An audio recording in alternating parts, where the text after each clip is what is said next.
This is FilmBookCast. FilmBookCast. FilmBookCast, the official podcast of FilmBook. Get ready for the latest in film news, TV show news, and theatrical reviews. FilmBook's podcast starts now.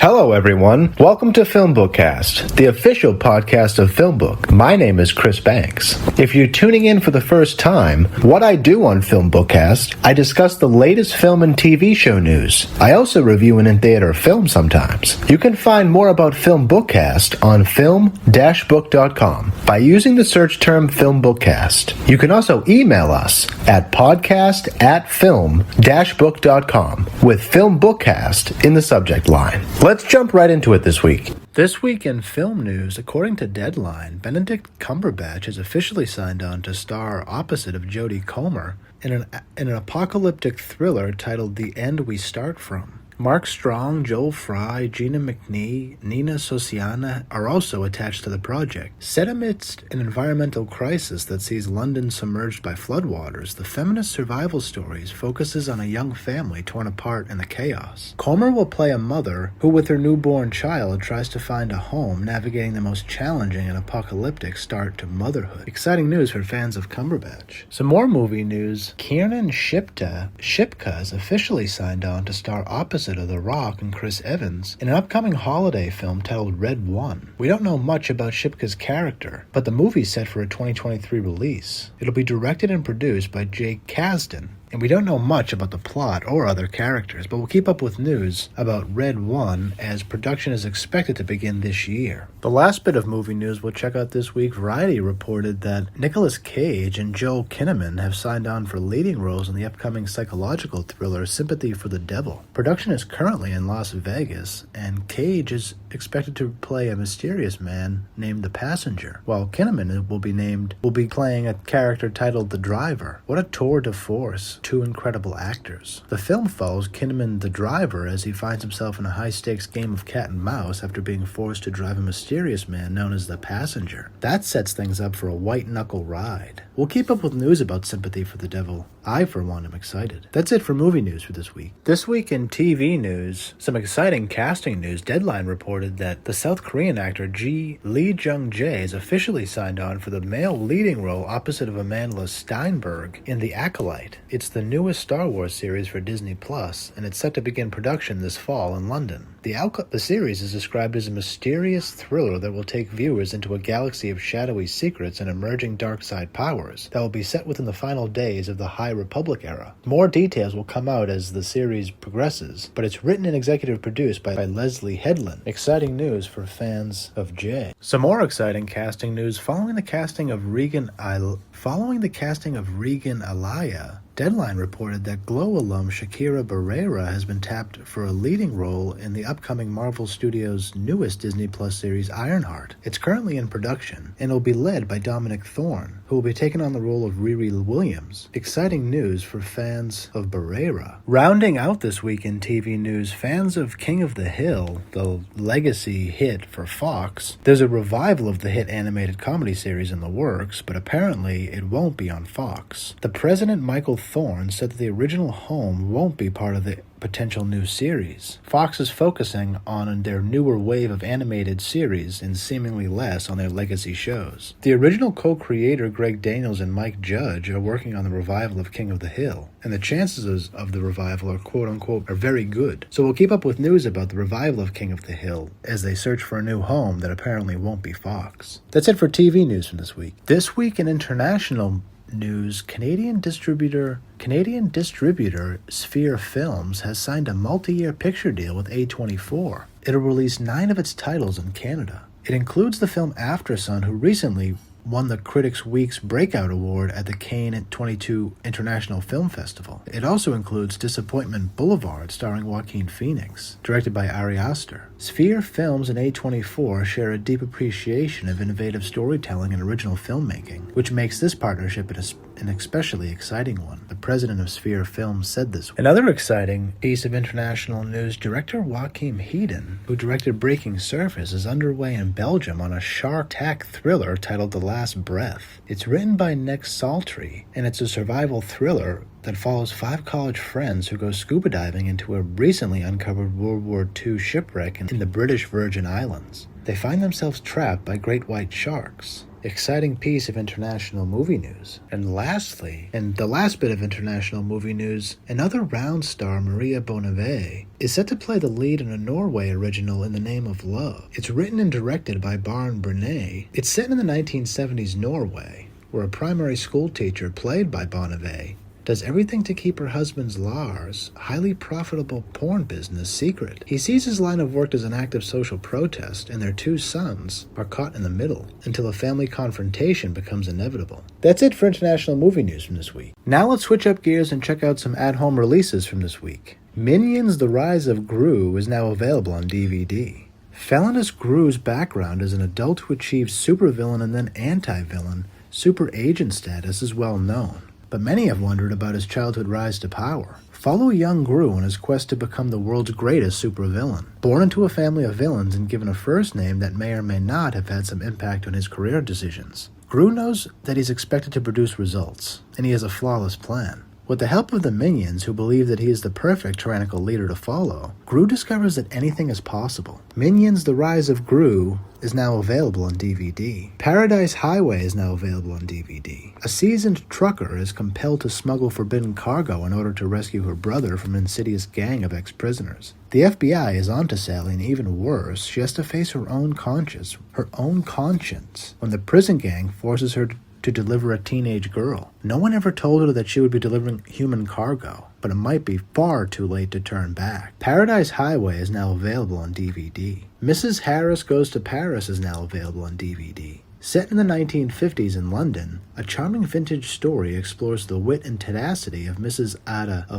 Ada Harris, a widowed housekeeper who's intent on owning a gorgeous Christian Dior dress and will stop at nothing to make it happen. This plucky tale explores the various challenges and triumphs experienced by Mrs. Harris as she pursues the dress of her dreams, while ultimately leaving a lasting impression on the House of Dior. Mrs. Harris Goes to Paris is now available on DVD. That's it for at-home releases. This week in movie trailers, Netflix debuted its Glass Onion: A Knives Out mystery trailer. We're invited to put the pieces together, starring Daniel Craig, Edward Norton, Janelle Monáe, Kathryn Hahn, Leslie Odom Jr., Jessica Henwick, Dave Bautista, Kate Hudson, Madeline Klein. Check out the trailer for Glass Onion: A Knives Out mystery. No release date was given, but we'll keep up with news, and maybe they'll release a second trailer. Another cool movie trailer that debuted this week is titled To Leslie. It's going to come in theaters and on demand October 7th. Years after a lottery win, a West Texas single mother is alone, living hard at the bottom of a bottle. Nowhere left to go, she's forced to come home and confront her past. Check out the trailer for To Leslie. It'll debut in theaters October 7th. The last movie trailer we'll check out this week comes to us from Jenny Waldo. It's an exciting coming-of-age trailer. The title is Acid Test. It'll debut in theaters October 4th, and it's set in 1992 against the backdrop of the presidential election between Bush, Clinton, and Perot. A Latina teen enters her senior year with lifelong plans to attend Harvard. On a night out with her best friend, she discovers Riot Girl, an aggressive feminist punk music, and impulsively drops acid. As she drifts further and further from the plan, she dives into a new experience, exploring her Mexican heritage and defining herself on her own terms, and rebelling against her father's control. Super modern movie. Acid trailer will debut October 4th in theaters and on demand. You can check out the trailer for Acid Test.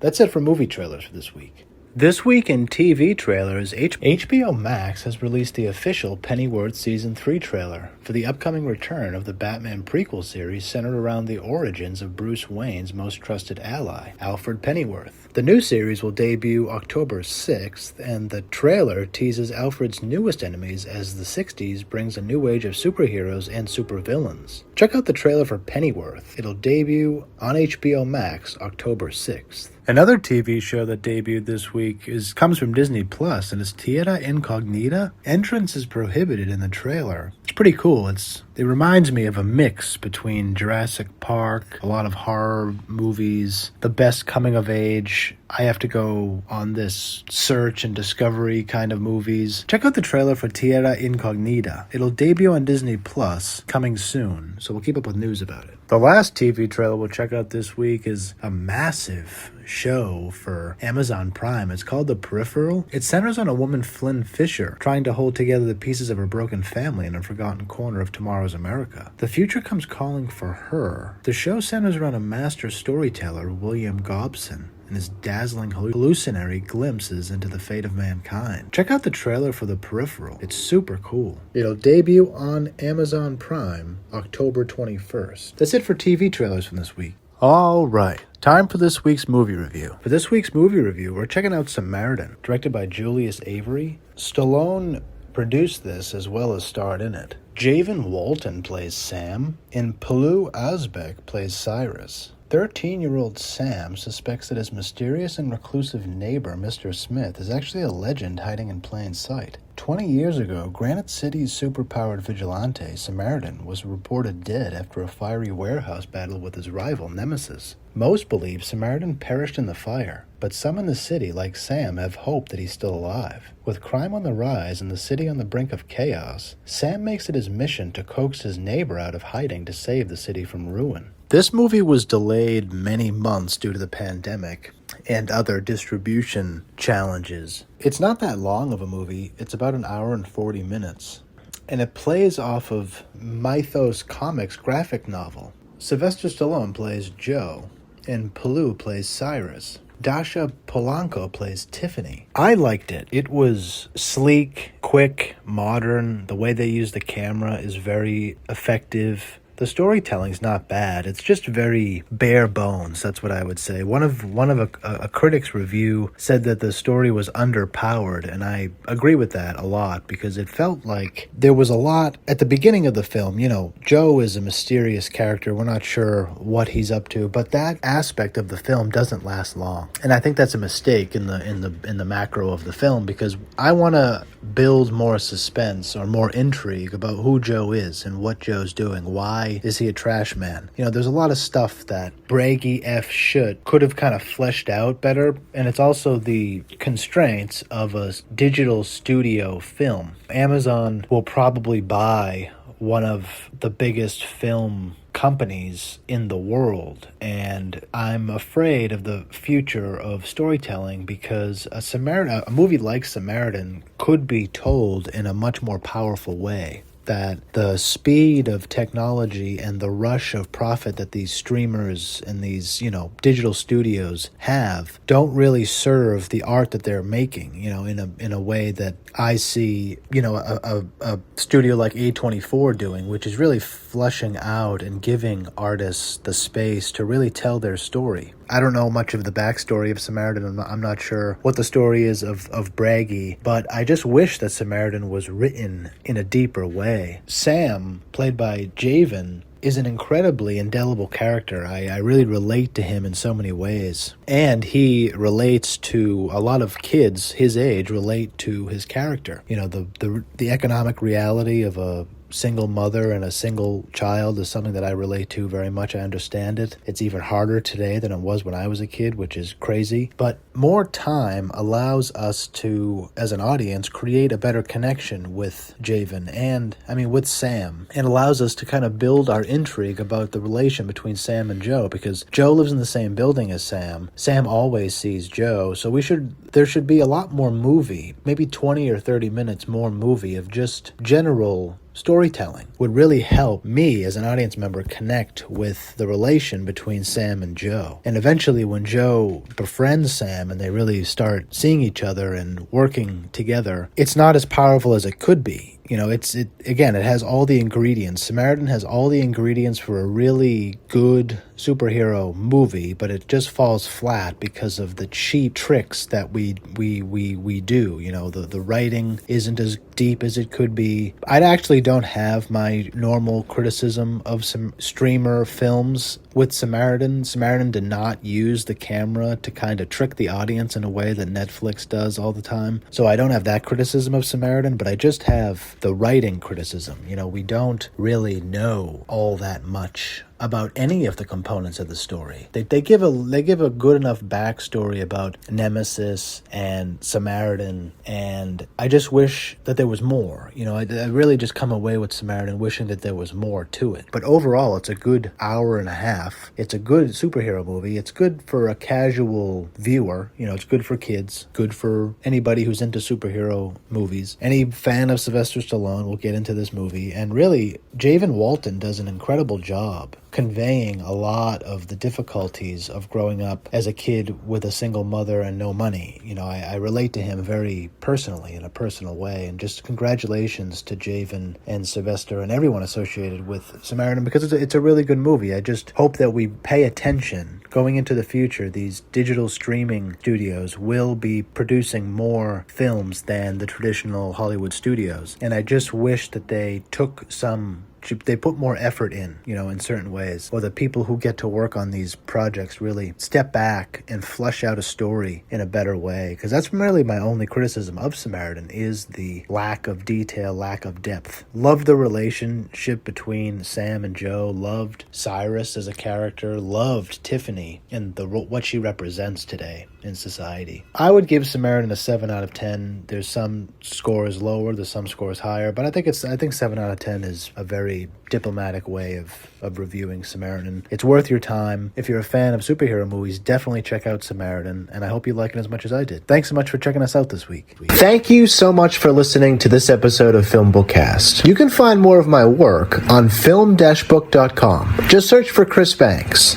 or FilmBookCast. You can also find me on Twitter at @CBanksy, SEE Banksy. I'm also on Instagram at @TheChrisBanks. If you listen to this podcast on iTunes or another podcast service, please rate and review this episode.